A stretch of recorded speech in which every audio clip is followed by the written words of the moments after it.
Isi ya none benshi bari kwibaza aho ikoranabuhanga ryerekeza isi n'icyo rihatse. Amwe mu madini menshi kubera imyizerere yayo bagenda bagena banahugura baganiriza abizera bayo madini uburyo bwo kwirinda. Urugero, igice cy'abo bita abatampira bo mu bwoko bw'abadivantisite b'umunsi wa karindwi bigisha kwirinda. Umugabo umwe witwa Mugema kubera impungenge z'aho yabonaga ikoranabuhanga rigana yahisemo kwandika icyapa cy'aho akorera ko ntawemerewe gukoresha telefone, aho asaba ko babanza kuzizimya. Benshi bahagana bibaza izo mpamvu.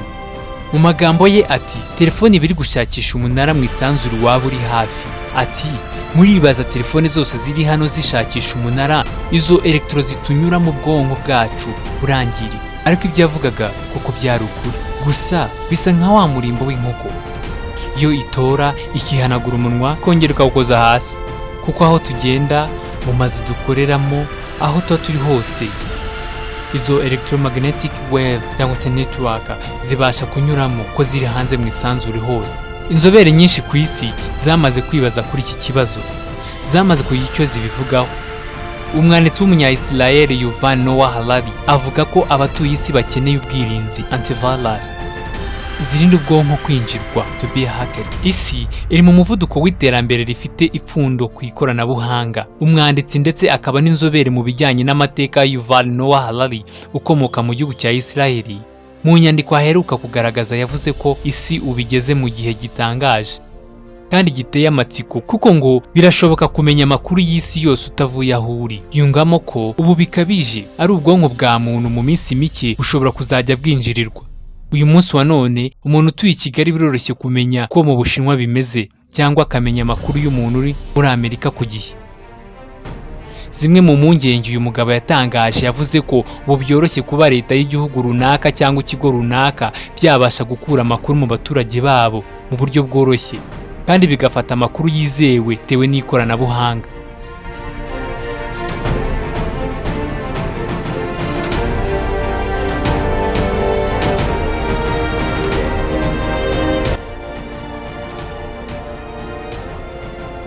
Ibi isi igezeho, uyu mugabo yagaragaje ko mu myaka 20 ishize nta muntu n'umwe wigeze atekereza ko byashoboka. Akomeza avuga ko niba umuntu runaka ashobora kuba yamenya ibyo waganire na mugenzi wawe atarahari, cyangwa akamenya ibyo mwandikiranye kandi ntabyo wamweretse, mu myaka 20 iri imbere birashoboka ko n'ibiri mu mutwe wa muntu bizajya birebwa.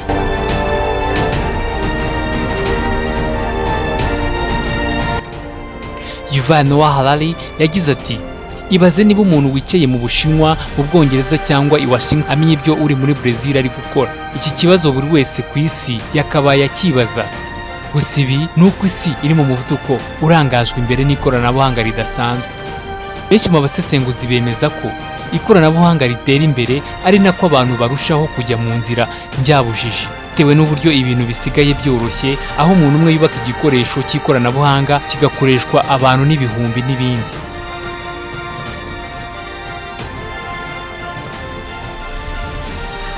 Umwe mu banyabwenge isi yagize Albert Einstein yaravuze ati, mfite ubwoba nk'uko ikoranabuhanga rishobora kuzakuraho imibare y'abantu, kuko iki gihe isi izaba yuzuyemo injiji gusa. Ibi inzobere yatangaje mu myaka isaga 80 ishize magingo aya, benshi bahamya ko batangiye kubibona. Ko inzobere nyinshi zitangaza ko mu minsi iri kuza benshi mu rubyiruko ikigero cy'imyigire kigenda kigabanuka. Ibi byatangajwe na Catherine Steiner-Adair ufite impamyabumenyi y'ikirenga mu bijyanye n'imitekerereze ya muntu. Catherine akomeza avuga ko muri iyi minsi iterambere ry'ikoranabuhanga riri mu bintu biri guteza ibibazo byinshi bishingiye ku bwigunge, ndetse bikarangira benshi biyahuye. Ibi bintu bitangaje biri kugeragezwa kandi byerekana ko nta kidashoboka. Umushinga wa Elon Musk binyuze mu kigo cya Neuralink bari gukora witwa Implantable Brain Machine Interface (BMIs) izajya ifasha umuntu kongera ubwenge ndetse ikazajya imuha ubushobozi bwo gukora ibyo atakwishoboza akoresheje ibitekerezo bye bisanzwe. Iyi ni microchip cyangwa akuma kazajya gacomekwa mu bwonko bwa muntu none kakajya kamuha ububasha buhambaye. Uyu mushinga w'uyu mugabo nta gihindutse yavugaga ko uzajya hanze byeruye mu mwaka wa 2021. Ibikorwa by'ubuvuzi birangamijwe imbere na murandasi y'ikigo cya 5G. Benshi bayitegereje ku bwinshi, gusa hari ibihugu byatangiye kugera mu bwiza bwayo, aho bayikoresha umunsi ku wundi.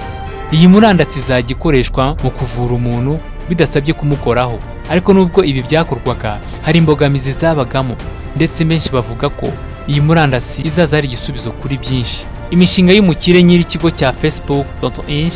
gifite WhatsApp, Facebook na Instagram, Mark Zuckerberg, igera kuri 2.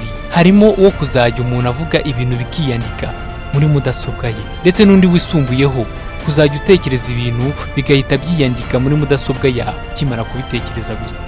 Igihari ni uko iyi mishinga isa n'iyageze ku musozo, ndetse n'amageragezwa yayo yarakozwe, ndetse kenshi cyane yarakozwe. Ibi bintu byose iyo byihuje mu bituma Yuval Noah Harari avuga ko hakenewe ubwirinzi bw'ubwonko mu minsi iri imbere. Iyo ugendeye kuri ibi byose, benshi ibyo baheraho bavuga ko mu minsi iri imbere benshi bazajya bakenera ubwirinzi antivirus bwo kubasha kwirinda kwinjirirwa batwara amabanga y'ibyo batekereza. Turabashimiye cyane, mukomeze gukora subscribe ku rubuga rwa BTN Channel TV ndetse n'urubuga rwa The Eyes Rwanda, bityo mukomeze kubona ibyiza byinshi BTN TV ibagezaho. Njyewe nari Kamanzi Kase Imigabo Janvier.